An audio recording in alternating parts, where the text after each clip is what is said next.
Tonight's special report from the Vail Film Festival is supported by the official host hotel, the Sebastian Vail.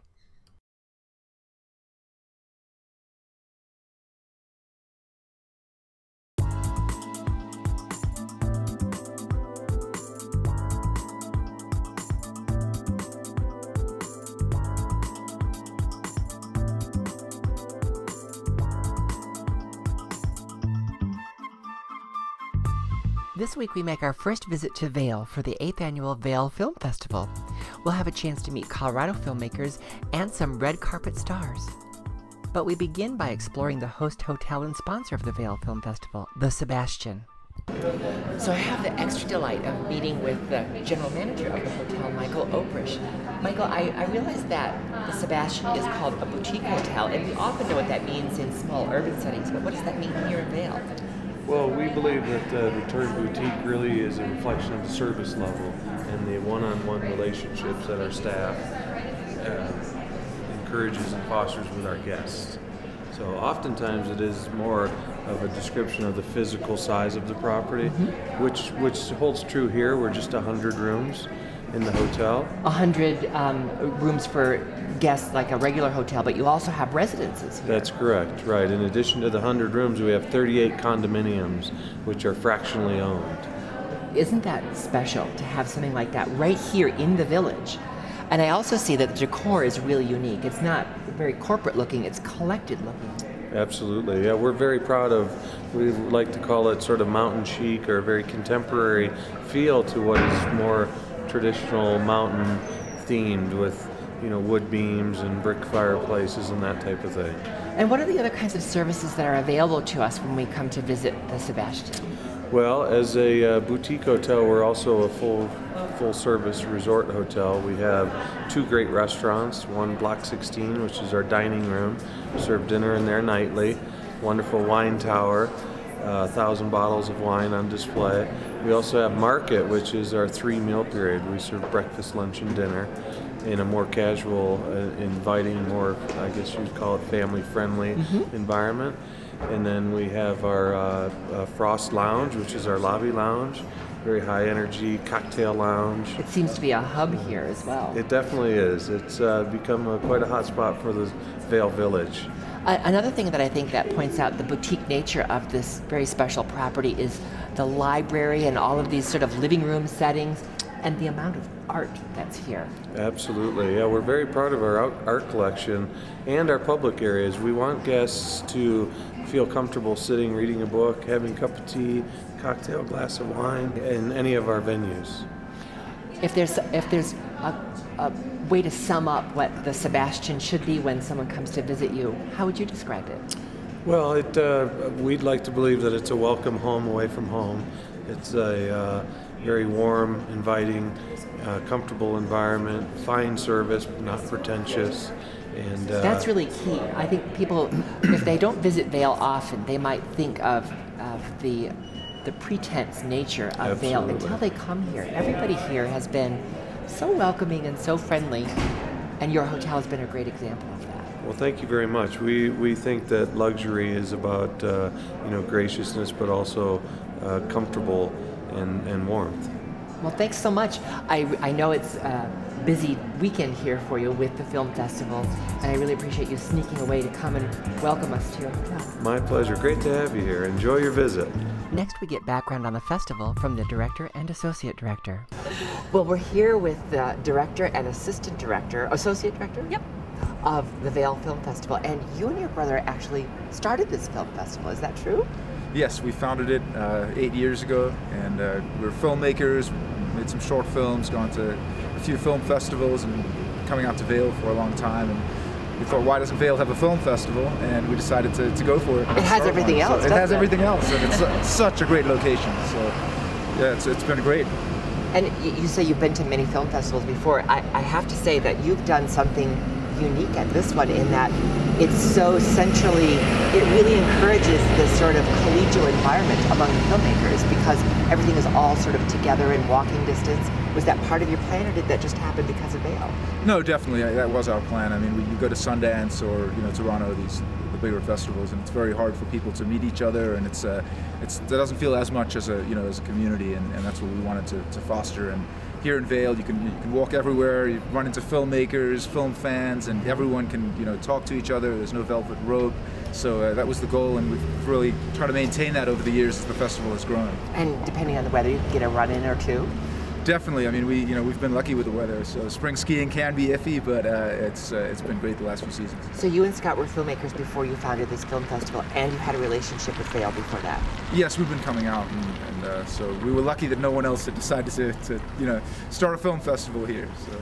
How did you become involved with the Vail Film Festival? I've been with it since the beginning, and just kind of. You started right when they did. Yeah. So yeah, I've been with it since the beginning, and since the very beginning, we were up in a house just doing all of our operations from there and running around like crazy. And obviously, as the years go by, we've got a really strong core of staff that. So you started this from your home? Yeah. Yes. That's amazing. Yeah. Much like many of the filmmakers who come here, they're often doing their production companies out of their homes. Yes, it is similar to film. I think a film festival, it's all about trying to get the cash where you can, trying to get people involved. You need a team. It's a team effort, for both film projects and for a festival. So we're fortunate to have a really great staff, and then we have over 100 volunteers that come out from the community to help us out. And you've grown to. We have 67 films this year. 67 films, and how many filmmakers come? I think we have around 200. Yeah, I think it's 200 this year. That's huge growth in a very short period of time when there's so many festivals. So what's the philosophy of the Vail Film Festival? Well, we really want to kind of nurture up-and-coming filmmakers, and we really try to focus on writer-directors, and a lot of the other festivals are going for all the big Hollywood films, and we try to stay indie. Most of our program is low-budget films, but they're special films. They're films that you wouldn't see in theaters, and I think that's what makes the festival so great, is that you can go out and see short films and documentaries and stuff that Hollywood doesn't make these kinds of films. It was interesting last night. Josh Lucas was talking about the problem with once you show at a big festival, so many festivals don't want to accept your film because they feel they want to be first, and yet you have been accepting films like that. Is that part of that philosophy that you were just describing, that you just want to expose the work? Definitely, that's what it's all about for us. There are obviously a lot of opportunities for filmmakers now to shoot low budget with all digital cameras, and so there's so many great films being made, and we just want to try to get them out there.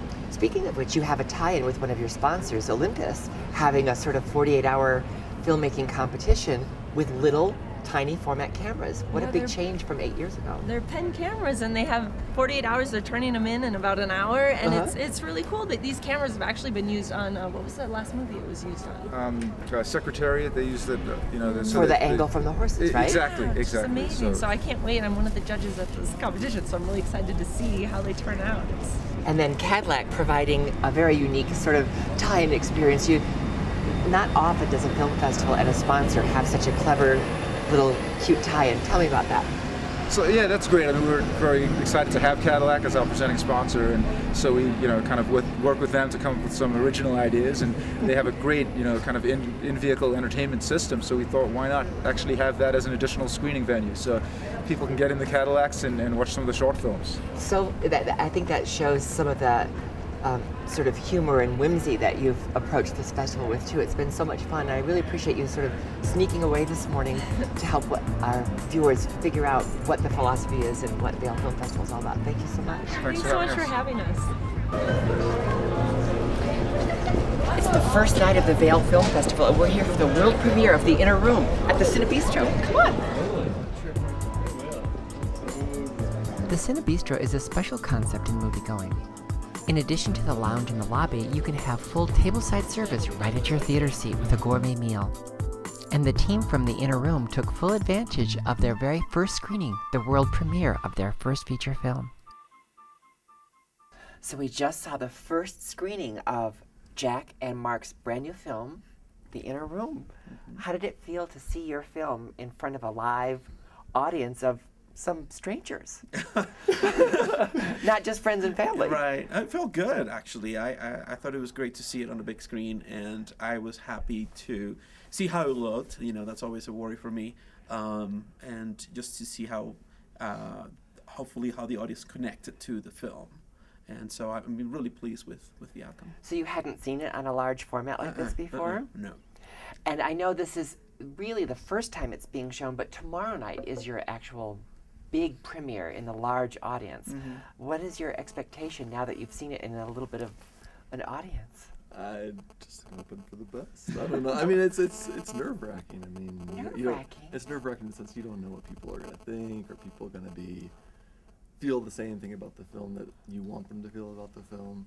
So it's nerve-wracking but good. Like, it's like, all right, let's get this thing out here and see what people think about it. So. And you've done this film festival thing before, but with shorts. Yes. So this is your first feature-length film. Right, and with shorts, you're usually in a collection of shorts with other people, so you're not on the spotlight.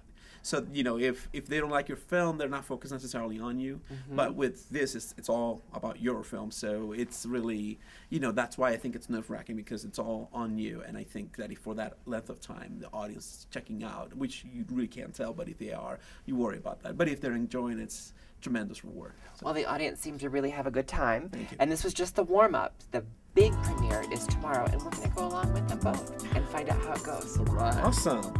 Thanks so much. Thank you.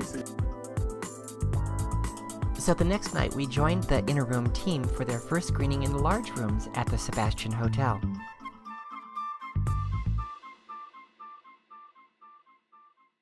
So after the world premiere of the Inner Room, both the sneak peek that we got to go to and last night's major premiere, how does it feel to have premiered your first feature-length film? Don't look at me. I'm looking at Jack. Don't look at Marty. I think it feels fantastic. There we go. Thank you. Is this the first feature that you've been in? No, I've done several other features, but the first time I've seen this film was last night. So yeah. So we've kept it pretty under wraps from the cast and crew. We wanted them all to see it together for the first time, and it was nice that a bunch of them came up to experience it together. What is your reaction to your Vail Film Festival experience? I think it's been good. It's nice to see it on a large screen, and it's nice to be able to be at the back of the theater and see the audience's reaction to some of the those more tense moments and the acting and so forth. So it's always rewarding to see it with an audience. And you did any audience reaction in any particular moment surprise you or catch you off guard? Yeah, I think it played off the way it was supposed to for the most part. People were sort of jumping when they were supposed to jump, and you made me jump twice. Oh, I'll good. just say that that first night. Yeah. So much so that the person sitting next to me actually had to laugh at me. Sorry about that.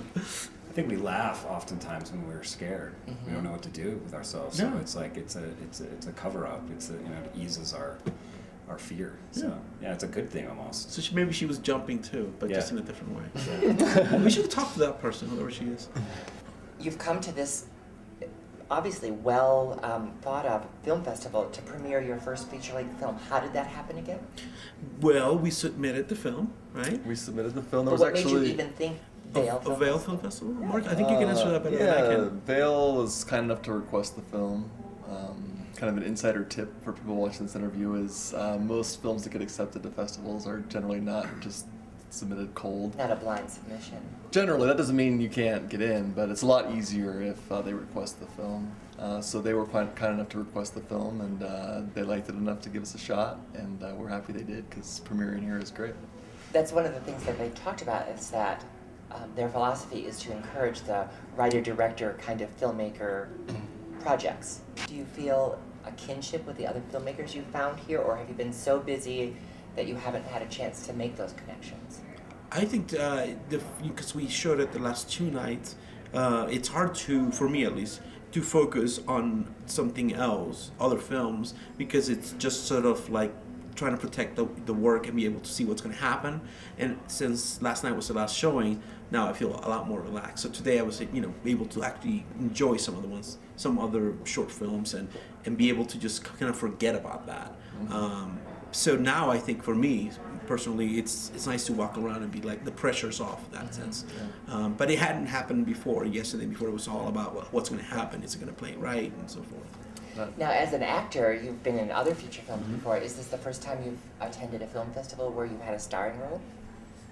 No, but this is the first thriller that I've done. So it was interesting to sit during that first screening and kind of take it in. I felt a little, you know, like, was I okay in that film? You know, I was really, really hypercritical about. I do a lot of Diestler. Have you had that self-doubt in other films, or is that unique to this kind of project?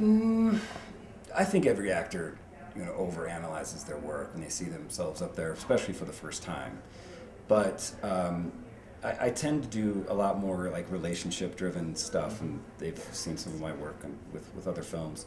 It was such a nuanced piece, and the character was so I think subtle and written subtly that I was just kind of like watching myself going, you know, do something, Marty. But then you know, as you sort of progressed into the film, and you get into the second act, then you understand, you know, his character, and I almost like understood like what I was doing, and realized then that what I was doing was working. So that's all Jack and Mark, and you know, you take cues from your director. That's not true, but thanks for the compliment. But the truth is that he did an amazing job, and I think all the actors did.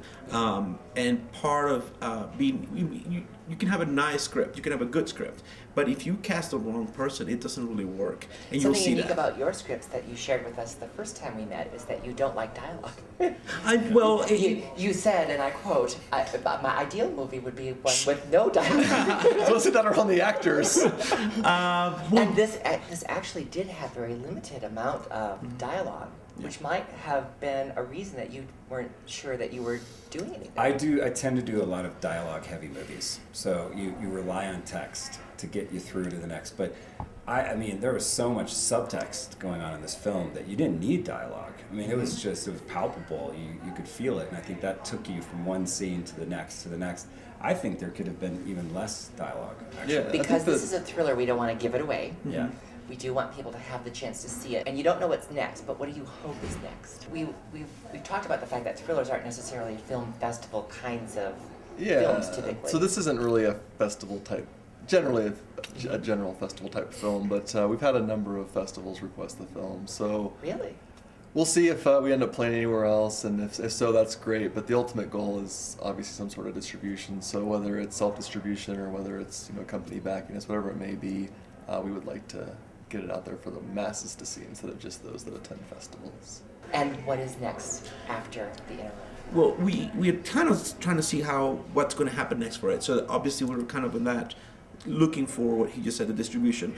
But after that, regardless, I think we're going to hope to move into other scripts and other future projects. It's hard to tell what's next because we're still sort of coming off of this creation of this piece, you know. And our first visit 2 years ago, when you had a short, yes, you did have another script in mind that you wanted to work toward.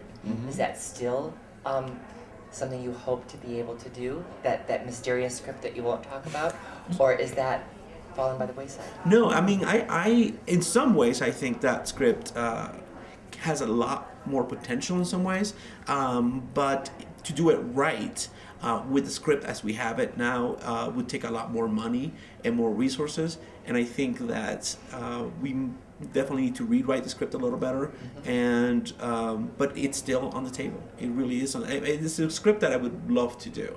I would love to film. It's a great script, and I think it needs a little bit of work to get to the point where we could shoot it, but I think it's definitely a possibility for the next film.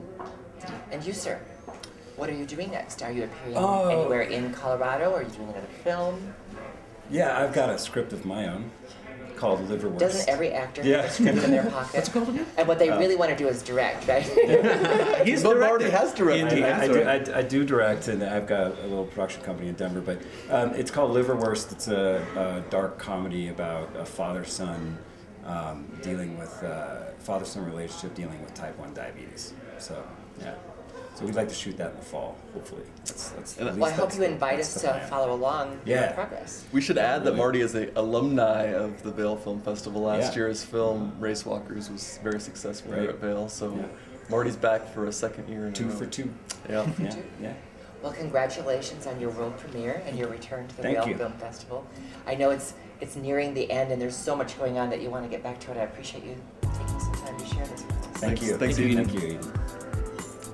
And our last night of the Vail Film Festival was the red carpet, beginning with Michael Imperioli. So you're receiving the Renegade Award tonight. What do you think that means? I guess it's about taking chances, you know. I mean, and following your heart, you know, and doing stuff that has meaning to you. And even though you might face difficulty trying to get the projects through. Something with which you have experience. You're working in jazz. You had Studio Dante. Well, I raise money for jazz. I don't really work. Well, I support jazz. I think they would consider that work, raising money for jazz. Is there any news you can tell us about Studio Dante? I know you're really busy with Detroit. Dante's closed. Closed permanently or just on hiatus? Well, the Studio Dante was a theater, and Yep. the theater is closed. So, but Victoria and I produced theater, so we may produce plays in the future. Right now, we're executive producing a documentary.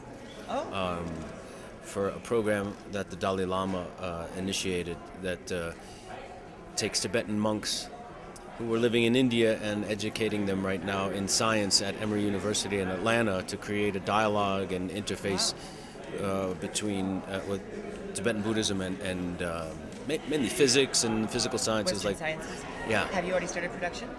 We started we've been shooting some footage in Emory and some interviews in New York, and hopefully we're going to get the funding to continue it. It's a project that should last a couple of years.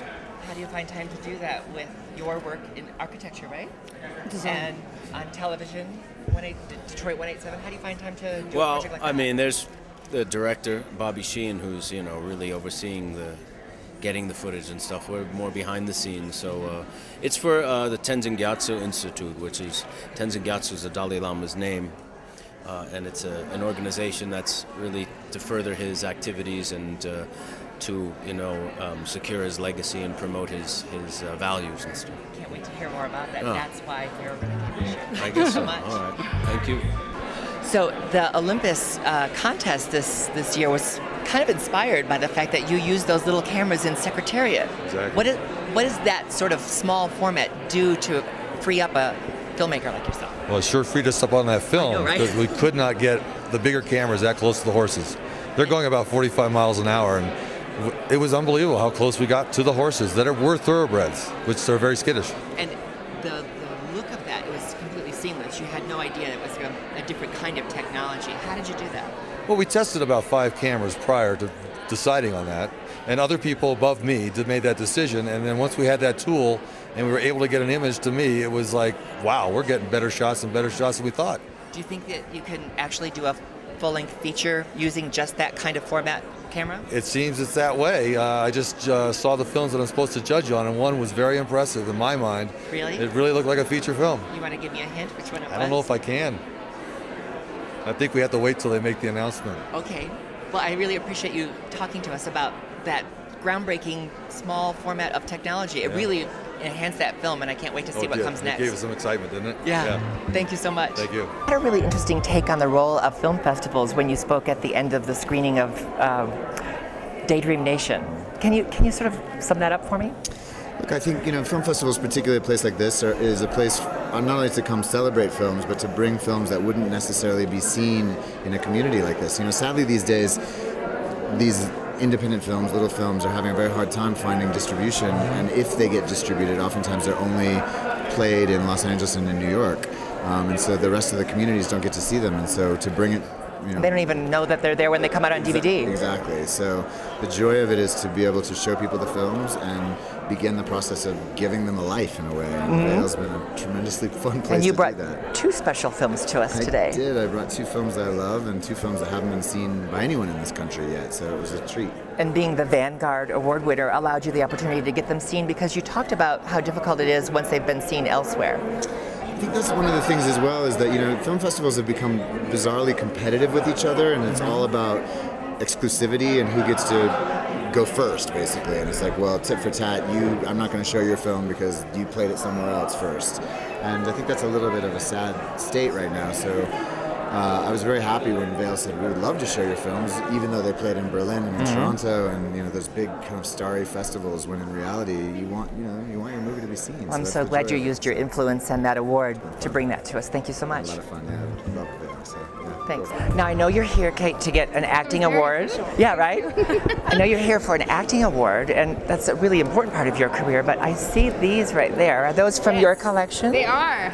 What are you going to tell me about that collection a little bit? Sure. Well, my good friend and I started a online jewelry site that you kind of subscribe to. You do. You subscribe to it. It's a little world. So, are you a member? I know. I like your earrings. Thank you. Nice. Thank you. But it's been really fun. It's been a kind of fun side hobby, and they give us full creative control. So it's really great. Which you don't often get as an actor. But you're here with a smaller project too. Are you not bringing a small project to us? It's a very important, sort of in-depth, very deep, very important 3.5 minute short. Good, because our joke is totally bugged. It's a silly, fun little 3.5 minute movie. But that's fun to sort of stretch those muscles a little bit. Kat and I met. Her husband was in a film that I did last summer, and we met, and I just completely fell madly in love with Kat and said to her husband, I'm going to become unhealthfully obsessed with her. And I did. And we talked about... It's a bit of a problem. Well, it's true, though. I just adore her. She's so talented and so intelligent. And, there's not many great sort of roles for females. And certainly, we don't have enough wonderful female filmmakers. And so I think it's important that we generate that material, And I'm glad you came here to do that, and congratulations on your award tonight. Thank you. Thank you so much. Thank you. That's all for this edition. Remember to join us on Facebook and Twitter. With all that Colorado has to offer, we're here to help you keep it in focus. Thanks for watching. Good night.